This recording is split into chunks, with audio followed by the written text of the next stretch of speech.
কুলেন কলিতা আৰু আপোনালোকে চাই আছে টিএলএমআই এছবি কুলেন। আজি মই হাই স্কুলৰ ছাত্ৰ ছাত্ৰীসকলৰ কাৰণে গণিতৰ এটা বৰ গুৰুত্বপূৰ্ণ বিষয় ত্ৰিকোণমিতিৰ ওপৰত মই কিছু আলোকপাত কৰিব বিচাৰিছো। আৰু আজি মোৰ বিষয়বস্তু হৈছে ত্ৰিকোণমিতিৰ কোণবিলাকৰ সাংখ্যিক মান কিদৰে নিৰ্ণয় কৰিব পাৰি কিছু কৌশলৰ জৰিয়তে। আমি এখন তালিকা পাওঁ, সেই তালিকাখনত কোণবিলাকৰ সাংখ্যিক মান দিয়াই থাকে, কিন্তু আজি আমি পৰীক্ষাত অতি কম সময়ৰ ভিতৰত কিদৰে কিছু কৌশল ব্যৱহাৰ কৰি সাংখ্যিক মানবিলাক নিৰ্ণয় কৰিব পাৰি তাৰ ওপৰত আমি আজি আলোচনা কৰিম। আৰু মোৰ আলোচনাৰ আজি বিষয়বস্তুটোৰ নাম হৈছে থাম্ব ৰুল পদ্ধতি। অৰ্থাৎ থাম্ব ৰুল পদ্ধতি মানে আমাৰ আঙুলিৰ সহায়ত এই পদ্ধতিটোৰ সহায়ত আমি সাংখ্যিক মান নিৰ্ণয় কৰিব পাৰিম। আহক আমি ভিডিঅ'টো চাওঁ। সাংখ্যিক মান উলিয়াবলৈ আমাৰ যিটো কৌশল ব্যৱহাৰ কৰিম তাৰ কাৰণে আমি কি জানিব লাগিব। প্ৰথমতে আমাৰ নিজৰ বাওঁ হাতখন, এই বাওঁ হাতখনৰ যি আমাৰ 5টা আঙুলি আছে আমি বৰ্ডত বা কাগজত প্ৰথমতে আমি আঁকি লম। এই হাতখন মই আঁকি লৈছো। ইয়াতে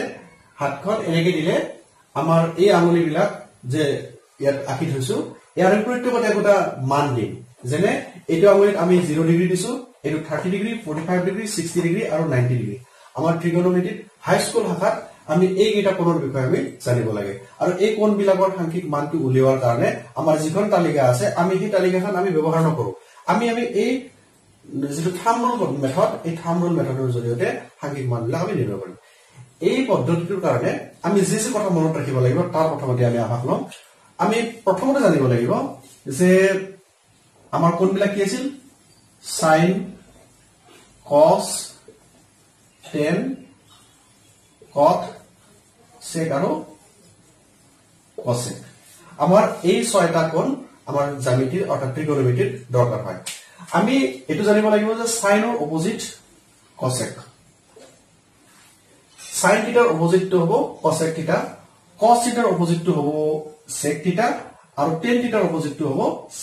কট থিটা। আমি এইকেইটা জানো, কিন্তু আমি মনত ৰাখিব লাগিব এই পদ্ধতিটোৰ কাৰণে। যদি কেনেবাকৈ যদি আমি সাইন থিটাৰ মানটো নিৰ্ণয় কৰিব পাৰো তেনেহলে আমি তাক ওলোটা কৰি দিলে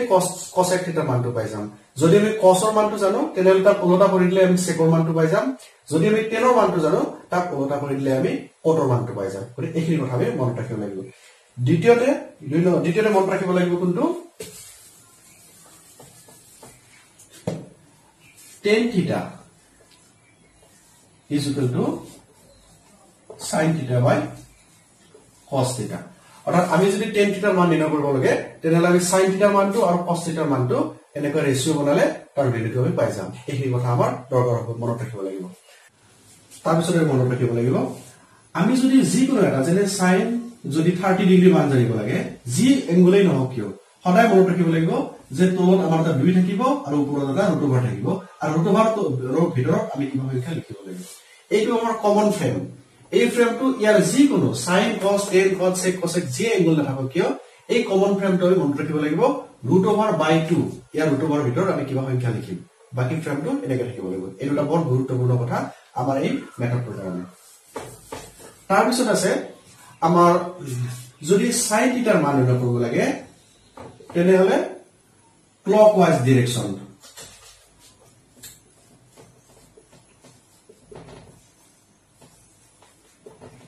ক্লকৱাইজ ডিৰেকশনত আমি চিন্তা কৰো। ক্লকৱাইজ ডিৰেকশন মানে আমাৰ যদি এইটো ঘড়ী হয় তেনেহলে আমাৰ কি হয় যে কাটাবিলাক এইটো সাইডত ঘূৰি থাকে, আমাৰ এই সাইডত, এইটো ক্লকৱাইজ ডিৰেকশন বুলি ক'ব। আৰু আমি যদি কস থিটাৰ মান নিৰ্ণয় কৰিব লাগে তেনেহলে এন্টি ক্লকৱাইজ।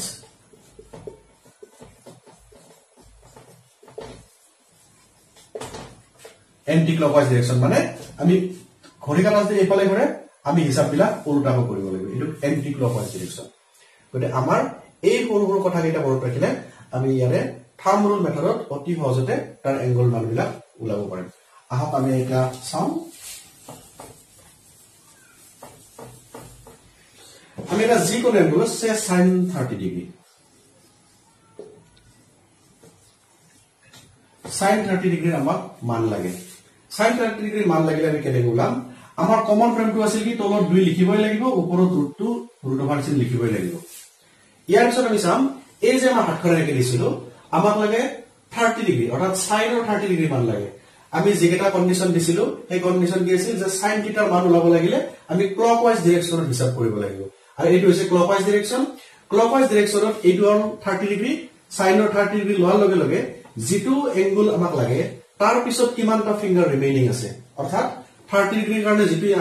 ফিংগাৰ ইয়াতে আছে আমাৰ ৰিং ফিংগাৰটো যে আছে ইয়াৰ যে কেইটা ফিংগাৰ আমি জাস্ট গণিলে হ'ল কেইটা ফিংগাৰ আছে এটা ফিংগাৰ আছে তাৰমানে আমি সেই 1 টো লিখিব লাগিব অৰ্থাৎ এই ৰুট ওভাৰৰ ভিতৰত লিখিব লগা সংখ্যাটো হৈছে আমাৰ পাৰ্টিকুলাৰ এংগলটোৰ পিছত ৰিমেইনিং ফিংগাৰটো যেটো এংগলৰ কথা কম তাৰ পিছত যিমানটা আঙুলি ৰৈ যায় সেই ৰৈ যোৱা সংখ্যাটোৱে আমি এই ৰুট ওভাৰৰ ভিতৰত লিখিব লাগিব এটা কি ৰিজাল্ট কি হ'ব ৰুট ওভাৰ 1 মানে 1/2 this is the value of sin 30 degree sin 30 is equal to half say sin 60 degree sin 60 degree আমাৰ মান লাগে তে আমাৰ দুইটো লিখিমে হলো ৰুট ওভাৰ চিনটো মিটিমে এটা আমাৰ লাগে 60 ডিগ্ৰী sin বুলি কোৱাৰ লগে লগে ধৰা মনত ৰাখিবা এটা ক্লকৱাইজ ডাইৰেকচন 60 ডিগ্ৰী হলে এইটো আঙুলি হ'ব তে ক্লকৱাইজ ডাইৰেকচন গনে আমি এইফালৰ পৰা গনিব লাগিব তে এইফালৰ পৰা গনতে আমাৰ 63 যাব লাগিব কাৰণ আমাক 60 দিছে নহয় 63 গলো এটা আমি কিমানটা ফিংগাৰ ৰিমেইনিং আছে চাও এটা দুটা তিনটা সেই তিনিটো আমি এটা ইয়াত লিখিব লাগিব this is the value of sin 60 degree which is √3/2 say এবারে আমি এটা লিখলাম cos 45 degree cos of 45 degree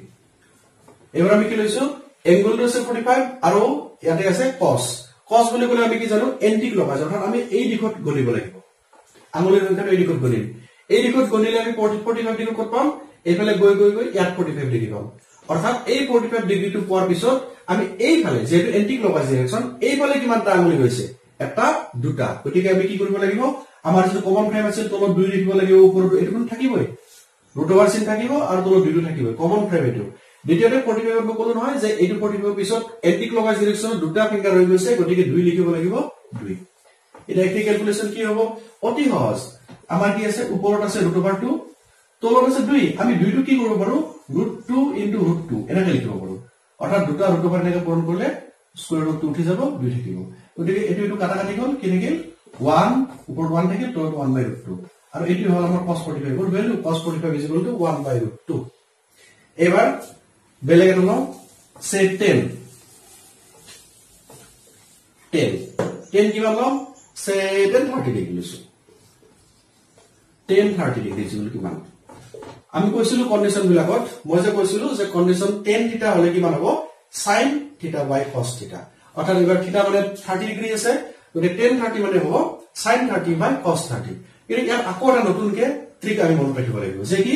ইয়াত যে আমাৰ কমন ফ্ৰেম আছিল এটো ৰুট ওভাৰ d হলে তলত 2 লেখা ইয়াৰ আমাৰ 2 লিখিব নালাগে 2 লিখিব নালাগে আমি এইবাৰ তেনৰ ক্ষেত্ৰত এই কামটো কৰিম কি হ'ব এতিয়া আমাৰ কি আছিল tan থিটা = sin by cos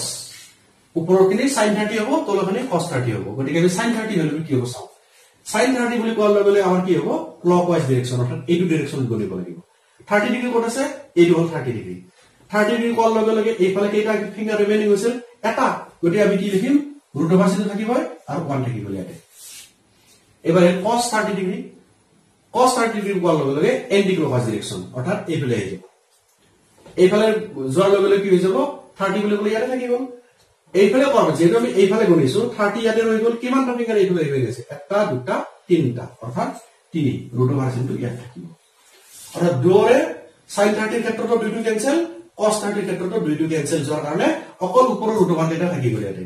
√1 / √3 is equal to √1 মানে 1 আৰু এটো √3 অৰ্থাৎ tan 30 is equal to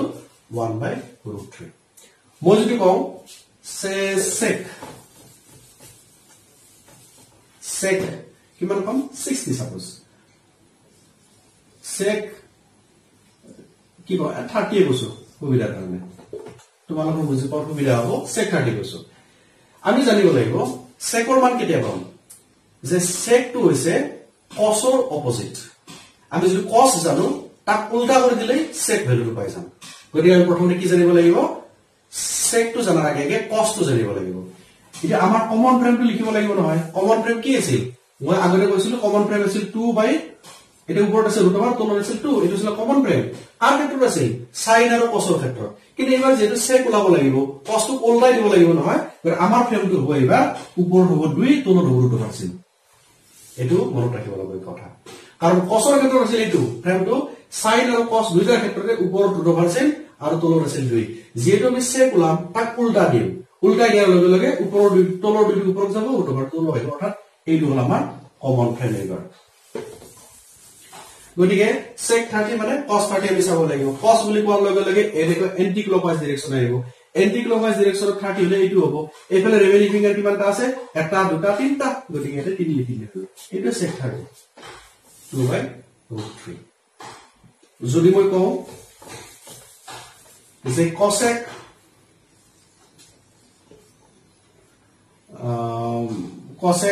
suppose 90 degree কিমান হ'ব cosec 90 আমি জানো cosec টো হৈছে অপোজিট অফ sin থিটা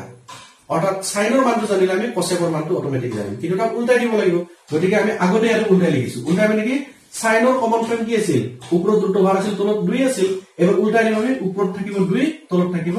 ৰুট ওভাৰ sin এবাৰ cosec ৰ মান জানা কি জানিব লাগিব sin ৰ মানটো জানিব 90 ডিগ্ৰী আছে sin বুলি ক'লে হ'ব আমাৰ কি এইটো ক্লকৱাইজ ডাইৰেকচন 90 কোড আছে এইটো তাৰ মানে আমি এটা এই ফালে ৰিমেইনিং ফিংগাৰ কৰিব লাগিব কেইটা আছে এটা দুটা তিনটা চাৰিটা অৰ্থাৎ আমি এটা 4 লিখিব লাগিব হৈ গল এটা সাম ক্যালকুলেশন কৰি দিও ওপৰত আছে 2 ৰুট ওভাৰ 4 মানে কি 2 কাৰণ 2 ৰ বৰ্গটো 4 হ'ব নহয় গতিকে কাটা কাটি গলে 1 = 1 মানে cosec 90 = 1 এইটো হৈছে আমাৰ cosec 90 ভ্যালু এটা মই এটা কি চাম cot চাম cot ৰ লোৱা নাই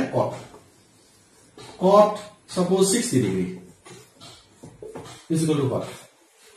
আমি জানো cot কাৰ অপোজিট আছিল 10 ৰ অপোজিট আছিল 10 ৰ অপোজিট অৰ্থাৎ আমি 10 টো যদি জানো তাক উল্টাই দিলে হৈ গল কিন্তু আমি 10 ত কি কৈছিলো যে তলৰ 2 দুটা অৰ্থাৎ sin 30 বাই cos 30 টো আমি লিখিব নালাগে অৰ্থাৎ তাক তলৰ 2 টো লিখিব নালাগে গতিকে cot বুলি কোৱাৰ লগে লগে 10 ৰ অপোজিট 10 মানে আছিল sin বাই cos গতিকে sin 60 বাই cos 60 বা আকৌ হস কৰি গৈছো cot থিটা মানে আকৌ cos 60 by sin 60 এইখিনি মনত ৰাখিলে কথা নাই এইখিনি এটা সাম cos 60 মানে কিমান হ'ব cos 60 বুলি কোৱাৰ লগে লগে এন্টি ক্লকৱাইজ ডাইৰেকচন এইফালে আহিব এইফালে যোৱাৰ লগে 60 ইয়াতে থাকিব তাৰ ৰিমেইনিং ফিংগাৰ 1 গতিকে আমি 1 লিখিম ইয়াতে কিন্তু ইয়াতে ৰুট ওভাৰ চিনটো দিম আমি নহয় তলত দুইটো নিলিখো sin 60 বুলি কোৱাৰ লগে লগে 62 যেটো ক্লকৱাইজ ডাইৰেকচন হ'ব তেতিয়া আমি কি কৰিম এইফালে কিমান ৰিমেইনিং 1 2 3 তিনটা আছে ঠিক এটা ৰুট ওভাৰ চিন থাকিব অৰ্থাৎ 10 আৰু কোটৰ ক্ষেত্ৰত আমি মাজৰ যিখিনি দুই আৰু ফ্ৰেমৰ লগত থকা যেটো দুই আছে এই দুইটো নিলিখো আমি কাৰণ দুইটো কাটা কাটি যাব গতিকে কিমান হ'ব ইয়াতে আছে 1 এটি আছে √3 মই বাৰু অলপ সৰল কৰি দিছো যদি আমি 2 দিলু হয় সাপোজ cos 60 মানে কি আছিল √1/2 বাই এটো কি আছিল √3 sin 60 মানে বাই 2 এইখিনি মানে কি হ'ব √1 মানে 1/2 এটা আসল হৰণ চিন মেইন হৰণ চিন এইটো হৰণ চিনটো পূৰণ কৰিলে তললৈ উল্টি যাব গতিকে 2/√3 কাটি দিলে আকৌ হে 1/√3 হ'ব গতিকে আমি মাজতে ক'ব পাৰো যে ষ্টেন বা কটৰ ক্ষেত্ৰত আমি তলৰ দুইটা নিলিখিলেও ডাইৰেক্ট আমি লিখিব পাৰো এনেকৈ আমি ত্ৰিকোণমিতিৰ যিবিলাক এংগল আছে এংগুলাৰ ভ্যালু আছে সেই ভ্যালু বিলাক আমি অতি সহজতে এই থাম ৰুল পদ্ধতিৰ জৰিয়তে আমি উলাব পাৰো